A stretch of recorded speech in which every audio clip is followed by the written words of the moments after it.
Siamo a Udine con il sindaco Pietro Fontanini. Allora, sindaco, innanzitutto ben ritrovato. Grazie, buongiorno a tutti voi e ai radioascoltatori di Radio.0. È stata una bellissima e intensa estate in compagnia del Comune di Udine. Anche noi di Radio.0 abbiamo seguito tutti gli eventi di Udine Estate. E settembre non è da meno, anche perché per tutti gli appassionati dell'enogastronomia friulana sappiamo che settembre è anche il mese di Friuli Doc. Ma partiamo dall'estate, sindaco, siete soddisfatti di questo calendario? Molto soddisfatti perché effettivamente abbiamo chiuso un mese di agosto con tantissimi avvenimenti e soprattutto con tante persone che sono venute in città ad assistere a questi appuntamenti culturali, ma anche a trascorrere qualche ora interessante consumando piatti tipici del Friuli, e quindi hanno frequentato la città veramente tantissime persone. Io sono rimasto molto colpito da questa presenza di tante persone durante un mese che di solito è un mese di grande calma. Si dice che la gente va al mare e in montagna, sono andati al mare e in montagna, ma sono anche venuti a Udine.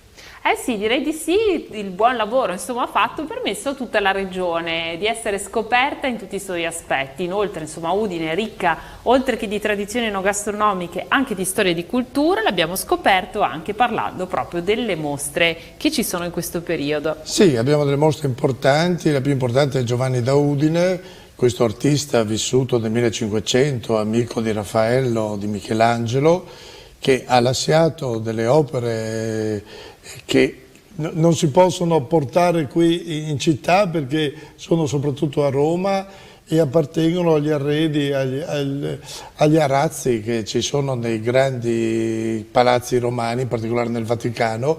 Lui ha lavorato molto in questi luoghi, però abbiamo portato i disegni, le immagini di questi lavori di Giovanni da Udine. La prima volta che il Comune ricorda questo suo grande artista, che qui in città ha lasciato alcune opere, ricordo la Torre dell'Orologio in piazza Libertà, la Fontana in piazza San Giacomo e la Scalinata al Castello di Udine. Sono tutte opere di Giovanni da Udine, un artista che ci teneva molto all'identità friulana perché lui si firmava Giovanni da Udine Furlano, quindi proprio a Roma usava anche questa dicitura per qualificare in pratica qual era la sua provenienza dal Friuli, quindi da Udine, e lui è stato molto legato alla città, è ritornato dopo l'esperienza romana e, come dicevo, ha lasciato opere importanti anche qui alla città di Udine.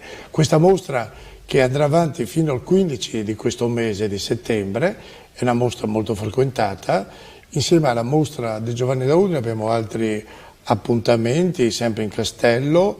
Abbiamo i primi abitatori della preistoria del nostro territorio, abbiamo poi la Galleria d'Arte Antica, che è un luogo importante per vedere opere del Tiepolo in particolare, ma anche di altri autori importanti, perché anche noi abbiamo la nostra bella collezione di quadri da poter ammirare. Direi di sì, andate a stupirvi, noi per voi ci siamo stati, quindi se volete dare una sbirciata anche alle puntate precedenti, le trovate anche sul nostro canale YouTube e le prossime, perché andremo a scoprire questi abitanti delle grotte del Friuli, ma veniamo anche a noi, appuntamento attesissimo, non solo per i friulani, ma per tutta la regione e anche da chi viene da oltre confine. Friuli Doc, ci dà qualche anteprima, sindaco? Sì, mancano pochi giorni all'apertura del Friuli Doc, il 9 di settembre si apre questo appuntamento che dura in pratica 3 giorni, sono giorni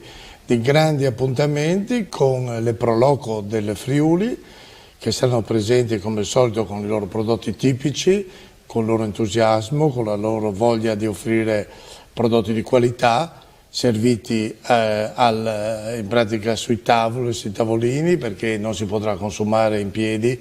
Ormai conosciamo queste norme anti-Covid che dobbiamo rispettare, però ci sarà maggiore libertà rispetto all'anno scorso di potersi muovere, perché non è necessario misurare la temperatura, registrare il Green Pass, perché siamo all'aperto, siamo nella città, in via della città, quindi c'è massima libertà di accesso e anche di movimento. L'importante però, ripeto, consumare stando seduti, essere serviti dagli addetti delle Pro Loco.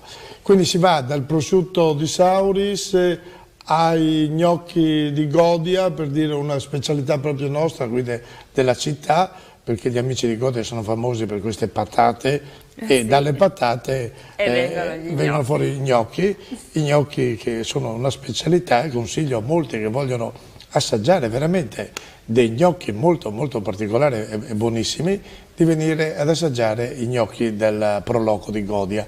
E poi tanti altri luoghi, tra cui avremo anche il ritorno degli amici di Graze che porteranno le specialità stiriane qui nella città di Udine. Per chi è appassionato alla Wiener Schnitzel o dei Wuster troverà insomma gli amici della Stiria che offriranno questi prodotti. Anche per le Pro Loco, insomma, un'opportunità di una vetrina in più in un anno un po' complicato, per cui Friuli Doc diventa ancora di più una risorsa.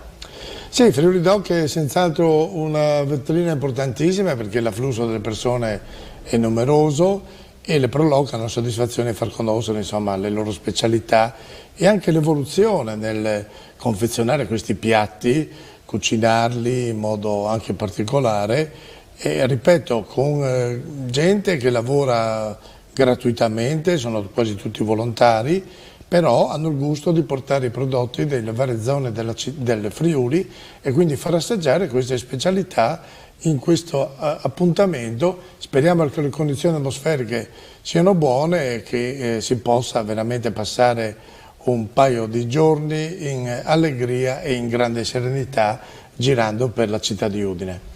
E allora approfittate di Friuli Doc, ma non solo, per venire a visitare Udine, per visitare le tante mostre, ma anche la mostra all'aperto che la città ci regala nella sua architettura.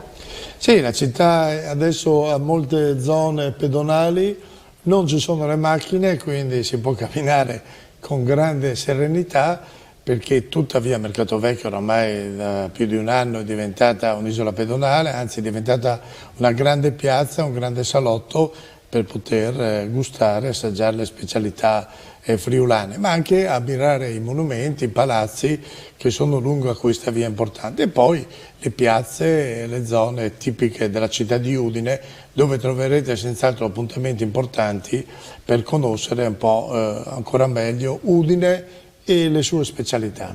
Sindaco, e allora ci diamo appuntamento a Friuli Doc? Certo, tutti a Friuli Doc, io vi aspetto, il 2021 penso che sarà ancora un anno positivo, anche se siamo ancora all'interno di questa pandemia che cerchiamo di arginare. Friuli Doc è andata bene l'anno scorso, che era un periodo difficile, senz'altro quest'anno faremo ancora meglio. Ci vediamo a Friuli Doc allora. Arrivederci a tutti.